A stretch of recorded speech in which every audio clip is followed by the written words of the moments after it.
I would like you to present yourself to the short jumping community. I'm Ashley Holzer. I'm a four-time Olympian. I ride for Canada. I was actually a bronze medalist in Korea, in Seoul, Korea.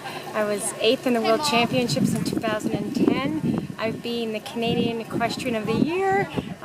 But best of all, I have incredible horses, and I could never have had this success without the incredible horses I have. So I'm the lucky rider of incredible horses.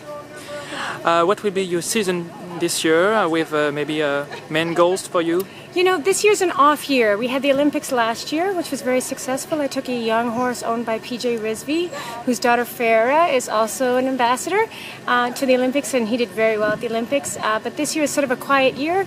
We're gearing up for the World Championships, which are next year. We have the World Cup final, which is in 3 weeks, and I'm going to be traveling there because I coach the Canadian that will be competing at the World Cup final.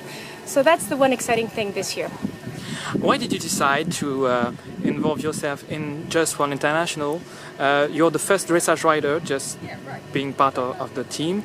Why did you decide this? Well, I have a magazine called Today's Equestrian, and I was actually approached by a number of young girls that read my magazine to help sponsor some of the horseless horse shows.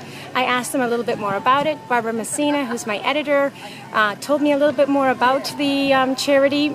I looked into it myself. I went and sort of, I was a little bit more involved, delved in, and I really think it's an incredible charity.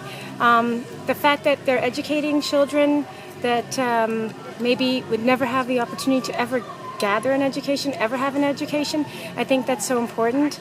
I've said this before, there's charities out there, numerous wonderful charities, a lot of them give aid, but I think the fact that this charity educates young people around the world will give them a future, and I'm very happy to be a part of that. So what would you do for JustWorld next this season, for example? Will you ride with the blue coat or the patches? Or Oh, absolutely. I'll do as much as I can to show awareness. But the one thing that I'm really going to do is in my magazine, we're going to put a page in every issue. We're going to talk about JustWorld, what JustWorld is doing, what they're doing around the world, not only here but elsewhere, and a little bit about the kids that are the ambassadors, which I feel so proud of. The fact that these are girls who are not only incredible athletes, they're wonderfully talented young women and men. They love what they're doing in the riding world, but instead of sitting down and doing nothing, they study hard and they raise money for a charity for other young children and people around the world. So I think it's a pretty special thing. So I'm going to donate a whole page, and we're going to talk about JustWorld and give some of these kids that are raising money a little shout out and tell them that I'm so proud of them. And I hope more people in my community will then become aware of JustWorld, and hopefully we can raise Jessica a ton of money so these schools can be built and we can educate many more children around the world. Ashley, thank you so much for your help. You're very